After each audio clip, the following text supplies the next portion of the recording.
Betapa indahnya perjamuan kudus, betapa indahnya saat kami menyambutmu, betapa indahnya kehadiranmu yang bertatap kuatkan iman kami.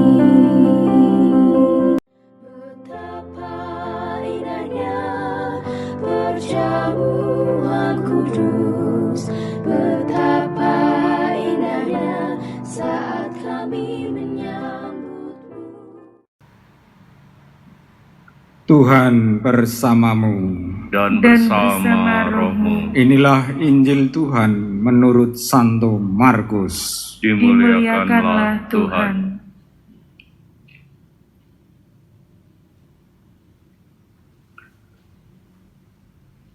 Sekali peristiwa, Yesus tiba kembali di tempat asalnya, di kampung halamannya di Nazaret. Dan murid-muridnya mengikuti dia. Pada hari Sabat, Yesus mengajar di rumah ibadat. Banyak orang takjub mendengar dia dan berkata, "Dari mana diperolehnya hal-hal itu? Hikmat apakah yang diberikan kepadanya? Bagaimanakah mujizat-mujizat yang demikian dapat diadakan oleh tangannya? Bukankah ia ini tukang kayu, anak Maria, saudara Yakobus, Yoses, Yudas, dan Simon? Bukankah saudari-saudarinya yang perempuan ada di sini bersama kita?" Lalu mereka kecewa dan menolak dia. Yesus pun berkata kepada mereka, "Seorang nabi dihormati di mana-mana, kecuali di tempat asalnya sendiri, di antara kaum keluarganya dan di rumahnya." Yesus tidak dapat mengadakan satu mujizat pun di sana, kecuali menyembuhkan beberapa orang sakit dengan meletakkan tangannya di atas mereka. Yesus heran karena mereka tidak percaya. Lalu Yesus berjalan berkeliling dari desa ke desa sambil mengajar. Berbahagialah yang mendengarkan sabda Tuhan dan tekun melaksanakannya. Sabdamu adalah jalan, kebenaran dan hidup kami.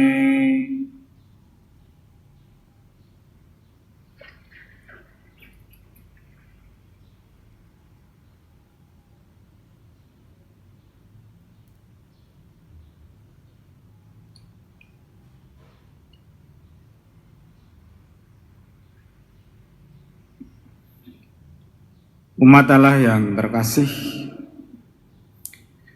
minggu yang lalu Yesus memberikan mujizat kepada seorang ibu yang selama 12 tahun sakit pendarahan.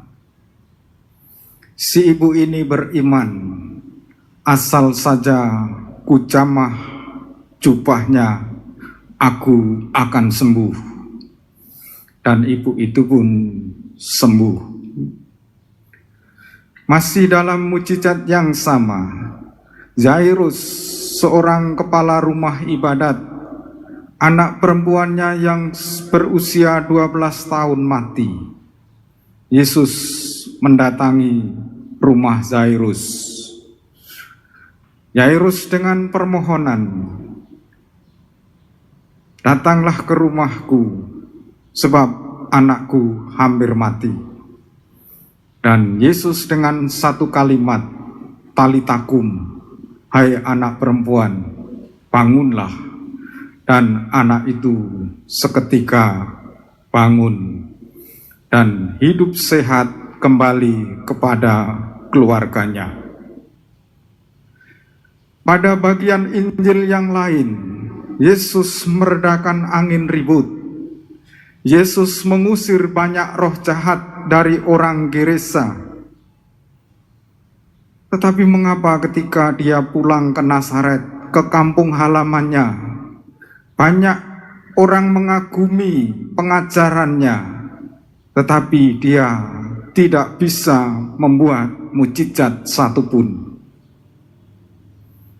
Jawabannya, karena orang-orang Nazaret merasa tahu siapa Yesus, merasa mengenal Yesus, baik pekerjaan dan keluarganya.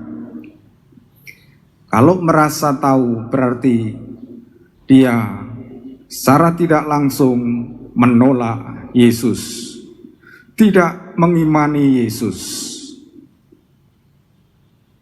Yesus menubuatkan pepatah, nabi dihormati di mana-mana kecuali di tempat asalnya. Pepatah ini bukan ungkapan putus asa, tetapi sebuah peringatan bagi orang-orang yang bebal hatinya. Nyatanya, setelah mengatakan itu, Yesus pergi dari desa ke desa sambil mengajar dan mengadakan banyak mujizat. Kesulitan Yesus sama dengan yang dialami Nabi Yehezkiel dalam bacaan pertama. Nabi Yehezkiel diutus Tuhan untuk memberi penghiburan dan pengharapan bagi umat Israel yang hidup dalam pembuangan. Kita tahu orang-orang yang hidup dalam pembuangan kemungkinan merasa marah, merasa kecewa, sehingga utusan Allah yang bernama Nabi Yehezkiel, ketika dia menyuarakan kenabiannya, orang-orang Israel tidak percaya, bertegar tengkuk dan berkeras hati. Tetapi Nabi Yehezkiel sama seperti Yesus, tidak putus asa. Godaan sebagai orang beriman, kita merasa paling tahu siapa Yesus. Gambaran yang mirip mungkin seperti ini. Ada seorang ibu dihormati di mana-mana, dikagumi, tetapi di dalam keluarganya sendiri, oleh anak-anak dan suami, kurang dihargai karena sudah terbiasa hidup dengan ibunya. Atau seorang bapak, nasihatnya didengar, apa yang dia katakan dituruti oleh sesamanya di lingkungan ia bergaul, tetapi di rumah ia berlaku kejam dan kasar. Ia menunjukkan aslinya di rumah, tetapi ketika dia di luar, dia dikagumi. Atau orang yang belum mengenal Kristus, mereka melihat kita happy, bahagia, rukun, ketika lebih-lebih pulang dari gereja. Orang-orang yang pulang dari gereja merasa bahagia, penuh persaudaraan, dan orang-orang luar kagum melihat kita. Tetapi kita kadangkala merasa biasa-biasa saja. Tetapi orang luar sesungguhnya melihat dan menilai kita sebagai orang-orang yang berbahagia.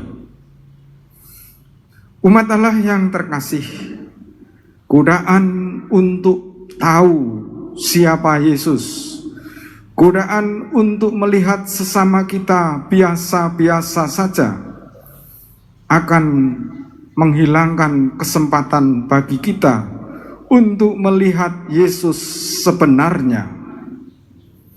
Ketika kita memberikan gambaran tentang Yesus secara utuh, berarti kita memenjarakan diri kita dengan penilaian kita. Dan bagi kita yang merasa sudah tahu betul siapa Yesus, justru anggapan itu menyesatkan dalam hidup kita. Seperti orang-orang Israel, orang-orang Nazaret, pun orang-orang Israel dalam pembuangan.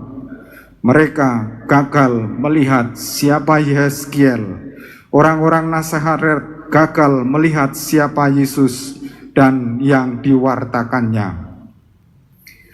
Mereka ibarat tikus mati di lumbung padi, tidak mengenali makanan yang disediakan. Padahal Yesus datang ke dunia, mau mengembalikan manusia pada martabatnya yang sejati, bukan manusia yang sakit, yang tak memiliki daya hidup, yang diombang-ambingkan oleh rasa sakit dan penderitaan sehingga kehilangan arah. Yesus mau membawa kembali kita kepada kemanusiaan yang utuh seperti pada awal penciptaan. Dalam dunia yang sedang sakit ini, kita menunggu mujizatnya. Syaratnya kita beriman. Bagaikan perempuan yang sudah 12 tahun sakit pendarahan. Asal saja aku sentuh jubahnya, aku sembuh. Dan perempuan itu seketika itu juga dia sembuh. Mari kita ambil bagian